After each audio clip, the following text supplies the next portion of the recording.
You're listening to the Jiu Jitsu Lou podcast, and I'm Lou Temlett. I'm guessing you're having a good day because either you've been on the mats, are considering getting on the mats, or maybe even taking your child to train. I'm so happy you're here listening or watching this episode. Please don't tap out before the end.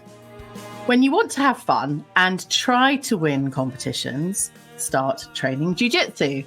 I have my guest today, Emily Eyles. Hello, Emily. How are you? Hello. I'm good, thank you. How are you? Fantastic. Better known as the Jiu Jitsu Goblin. And I believe there's a story, Emily. Yeah, so I kind of adopted it as a nickname myself, which is a sort of lame thing to do, but it's because whenever I used to post pictures of myself online, there was a boy who would send me DMs and say I looked like a goblin, but I think goblins are kind of like chaotic, fun, and cute. So I was like, okay, I'll be a goblin. I love it. Thank you for explaining that, because I know there's a lot of your social content where you're talking about it maybe crouching down on a podium with a medal, and I'm going, why are you crouching on a podium with a medal? And then I have to understand that that's the Goblin concept. It's a bit of the concept, though. I think for that particular picture, it's just because we were taking a while to take all the podium photos, so I just started doing really silly poses while we were in transition, because they closed out the division, so they had to do two photos, like one with one girl in first and the other with the other girl in first, because they closed it out. So in transition, I was just doing silly poses. Oh, I love it. Yeah. So, Emily, tell me a bit about your jiu-jitsu journey, where you are now, and maybe a bit about kind of competing or trying to win competitions. Trying to win's really hard. Winning's hard. Everyone's really good. So I'm a brown belt under Pedro Bessa, and I train in Bristol. I'm originally from Canada, so I started under Jeff Jocelyn, who is a black belt under Alliance in my hometown of Hamilton, Ontario, Canada.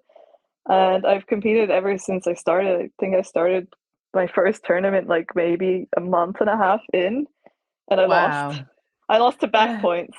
And it was really fun. I was like, this is the best thing ever. And I remember I got a default bronze. And I remember going on because someone's like, you got a medal. I think it was my boyfriend at the time. And I was so excited because I never got a medal for anything in any sport. So I was really bad at sports growing up.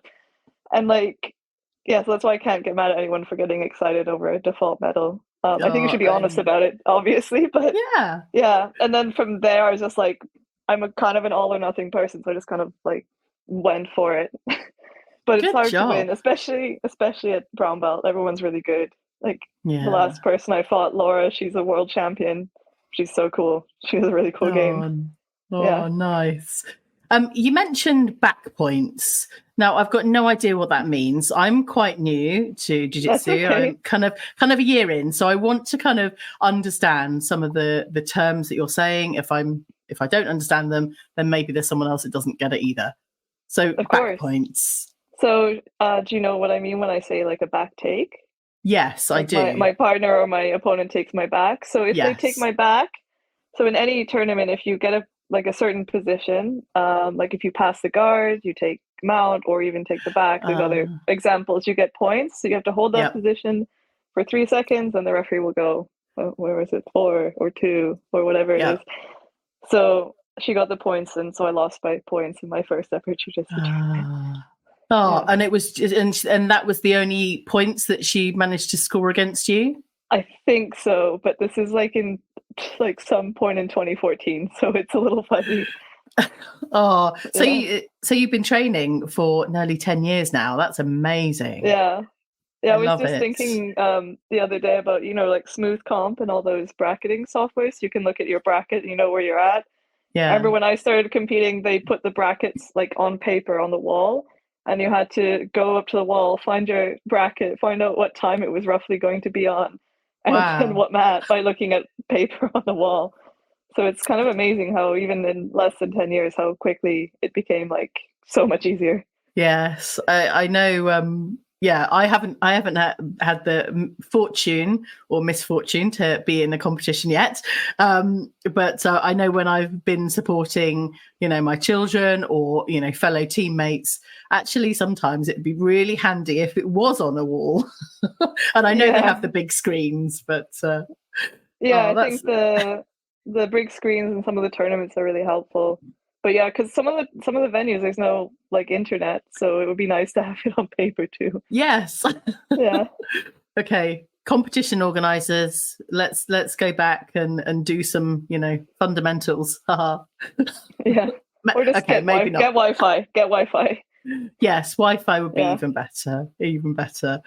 So that sounds like one heck of a journey, training a month and a half in as a white belt. Yeah. Do you know what? I in my couple of last episodes, I was talking about competitions and supporting teammates. And really my mission for this podcast is to encourage more women to start training jiu-jitsu or maybe any other martial arts, so that there are more competitors in the mix. And I know even kind of up the ranks, there are still challenges in finding competitors.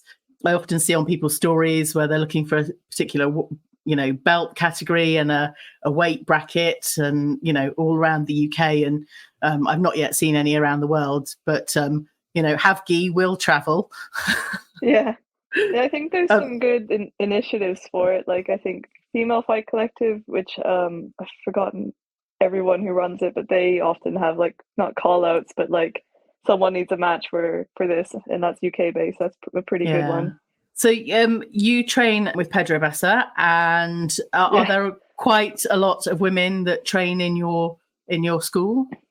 So for me, my difficulty is I'm not a morning person. So we have like a really lovely crowd of women, but they all mostly train in the morning. So I'm trying to change my schedule a little bit so I can train in the morning a bit more with them.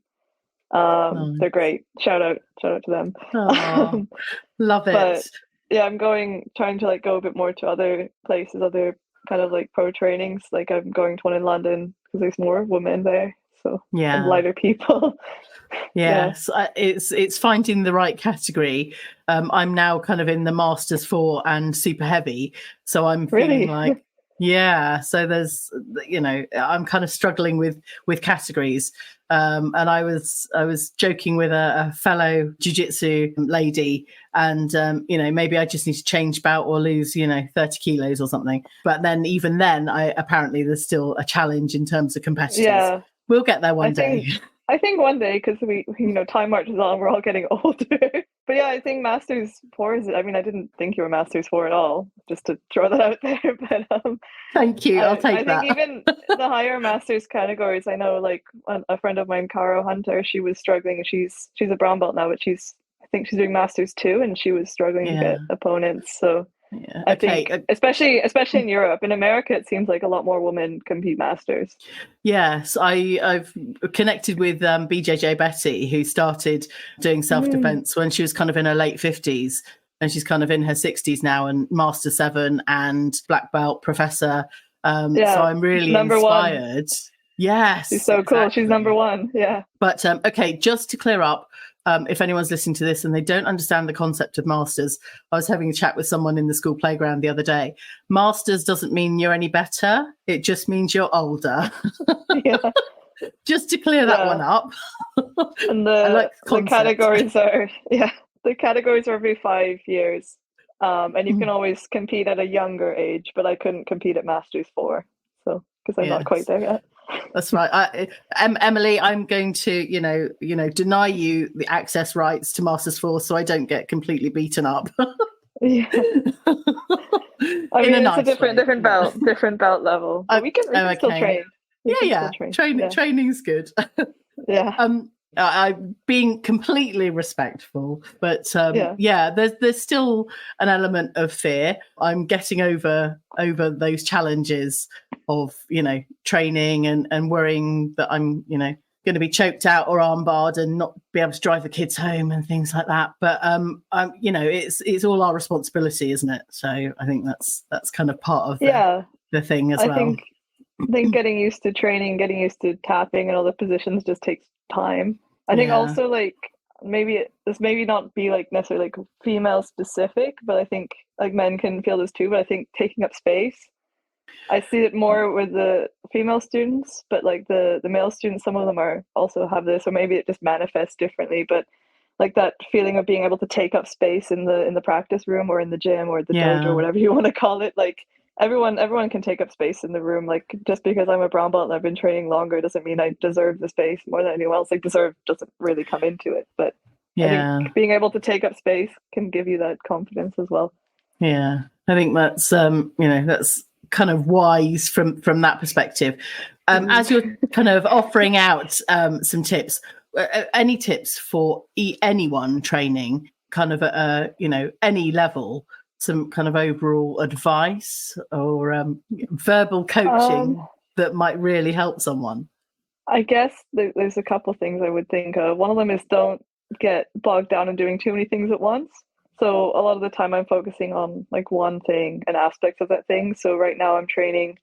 There's a white belt. He's pretty cool. He's about my weight, so I train with him a lot because he's a uni student. He has loads of time, Nice. loads of time. He's probably putting on a bit of coursework. But so right now all I'm doing is focusing on pulling De La Hiva, and that's all I will do. I'll train that for like an hour.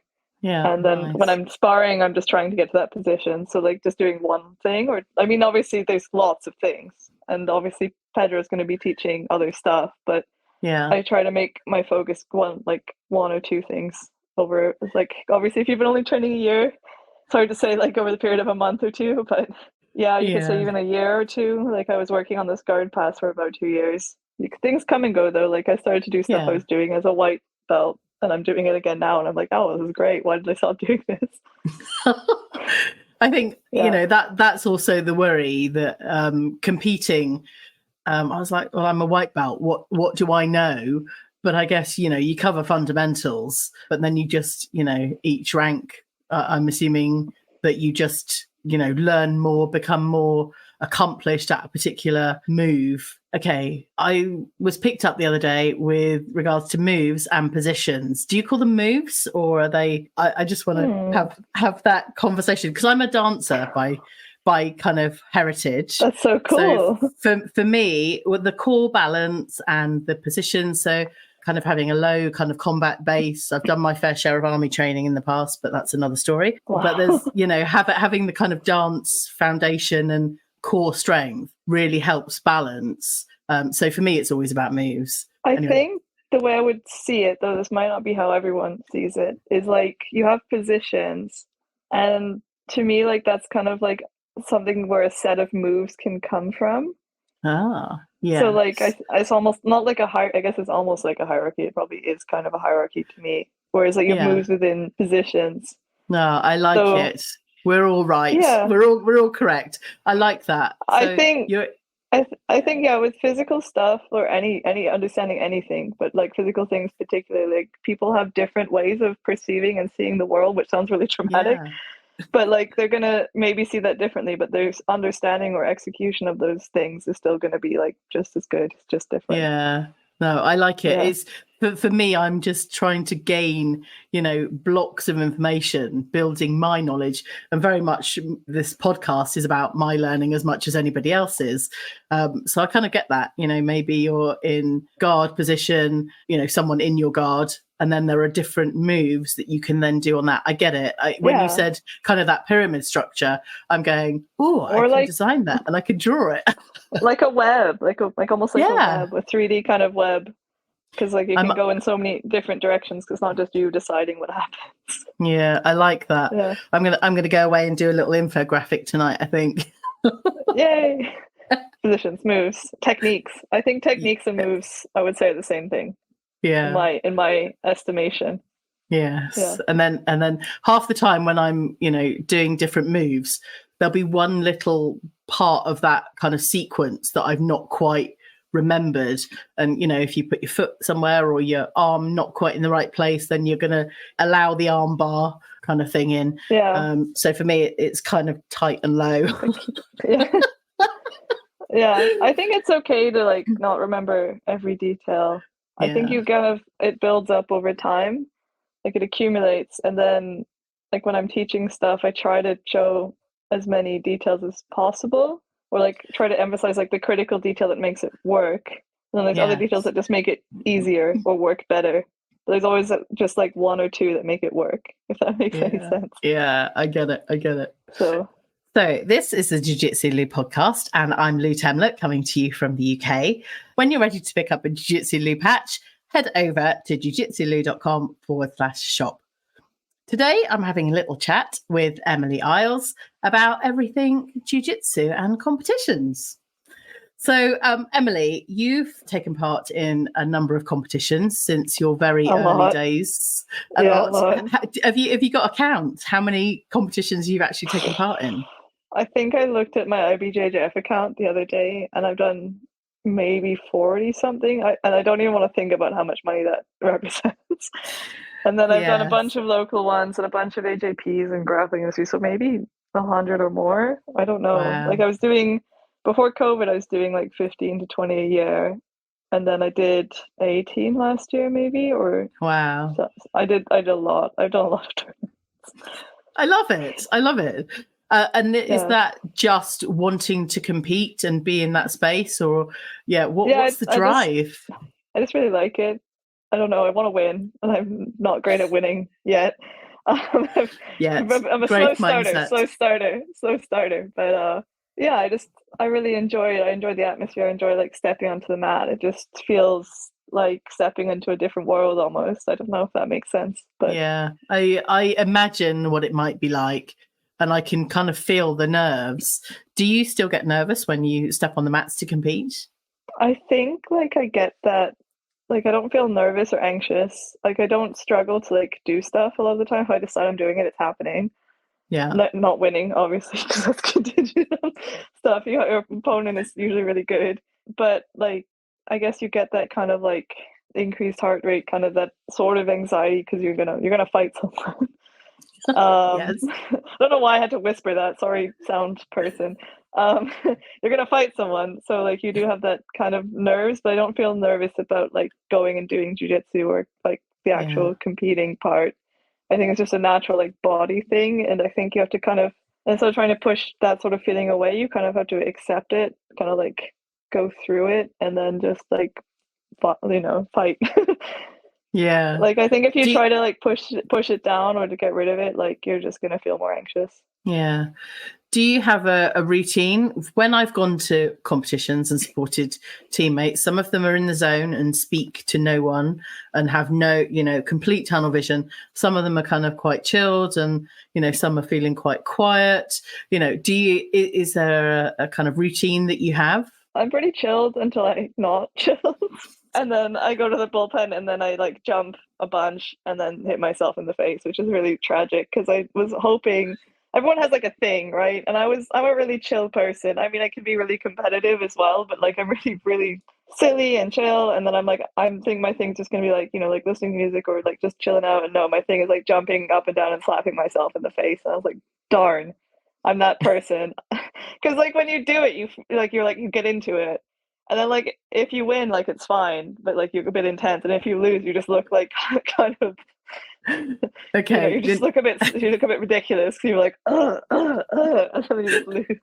But I guess no one's really watching you necessarily in the bullpen before you. No, everyone kind of is doing their own slightly mental thing, and that's totally cool. And I think that's what's fun about jiu-jitsu is everyone approaches it a bit different. But yeah, I do wish I wasn't the face slap person because it's just so intense. Like at the time, it's great at the time. It's just like you think about it, you're like, yeah, oh, gosh.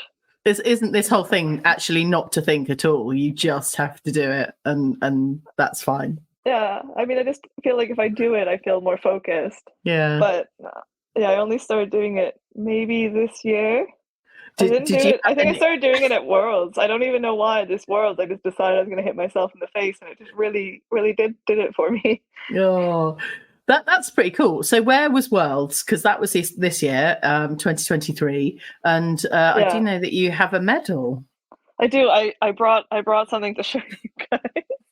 Love it. So I have a Worlds medal with me. This is a official World Jiu-Jitsu medal. Wow. To disappoint everybody, I didn't win my match.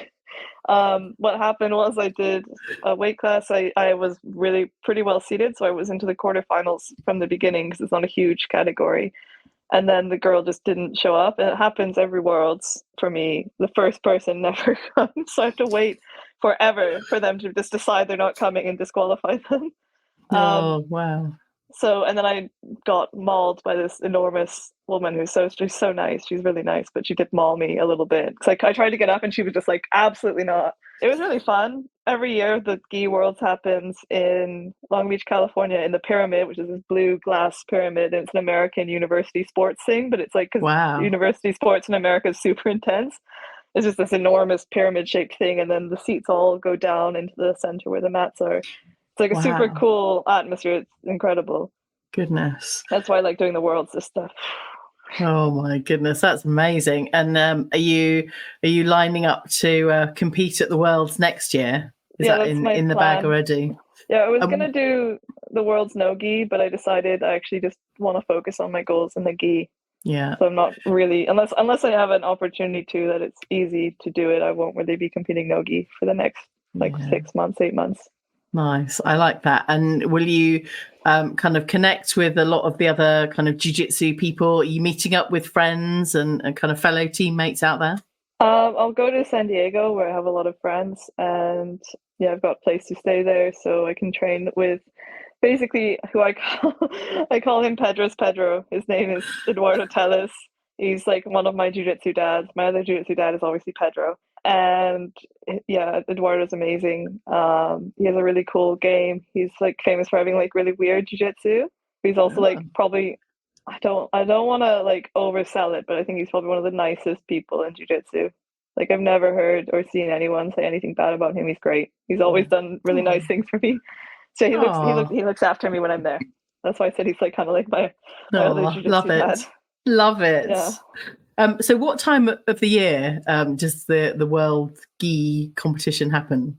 Yeah, so the IBJJF Worlds, which is like the famous one, like the biggest, most prestigious gi tournament, happens like end of May, early June. So sometimes it'll start, depending on like how the calendar is, it might start on like the 31st of May and then, or the 1st of June, like it runs through that week, basically.